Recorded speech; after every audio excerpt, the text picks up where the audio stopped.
السلام علیکم ورحمۃ اللہ وبرکاتہ۔ ذی الحجہ کا مبارک مہینہ شروع ہو چکا ہے۔ آج 2 تاریخ ہے۔ ان مبارک ایام میں ایک مسنون عمل ہے جس پر عمل کرنے میں ہم لوگ بہت کوتاہی کرتے ہیں۔ اس طرف خصوصی توجہ دینے کی ضرورت ہے۔ وہ عمل ہے تکبیر تشریق۔ ذی الحجہ کا چاند نظر آنے سے لے کر 13 ذی الحجہ کی غروب تک تکبیر تشریق پڑھنا، چلتے پھرتے، اٹھتے بیٹھتے، گھر سے نکلتے ہوئے، گھر میں داخل ہوتے ہوئے، جب بھی اللہ تعالیٰ توفیق دیں، مردوں کے لیے زور سے، بلند آواز سے، عورتوں کے لیے آہستہ آواز میں پڑھنا یہ سنت ہے۔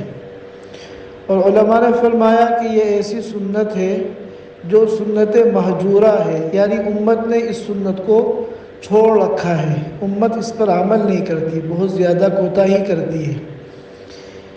چنانچہ صحابہ کرام میں حضرت عبداللہ ابن عمر رضی اللہ تعالی عنہ جو سنتوں کے ایسے پابند تھے اور اسی باریکی کے ساتھ حضور کی ایک ایک سنت پر عمل کرتے تھے کہ ان کے بارے میں کہا جاتا ہے کہ وہ اتباع سنت کی تصویر تھے۔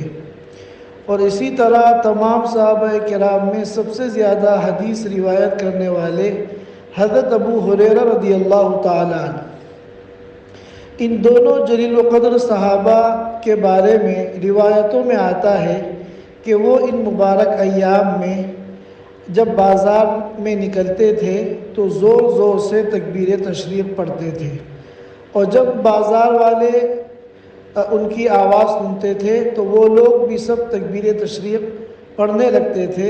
اس طرح پورے بازار تکبیر تشریق کی صداؤں سے گونج جاتے تھے۔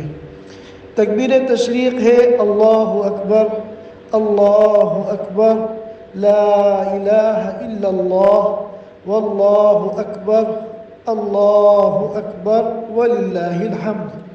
اور بعض روایتوں میں اللہ اکبر 3 مرتبہ آیا ہے۔ اللہ اکبر، اللہ اکبر، اللہ اکبر، لا الہ الا اللہ، واللہ اکبر، اللہ اکبر وللہ الحمد۔ لہذا ہم لوگ کو چاہیے کہ ہم بھی اس سنت پر عمل کریں اور اپنے گھر والوں اور دوستوں اور رشتہ داروں کو بھی بتائیں تاکہ لوگ زیادہ سے زیادہ اس سنت پر عمل کریں اور یہ سنت جو ہم نے چھوڑ رکھی ہے یہ سنت جو ہے زندہ ہو جائے۔ السلام علیکم ورحمۃ اللہ وبرکاتہ۔ Thanks for watching. Don't forget to like, comment, share and subscribe to Al Wahid channel.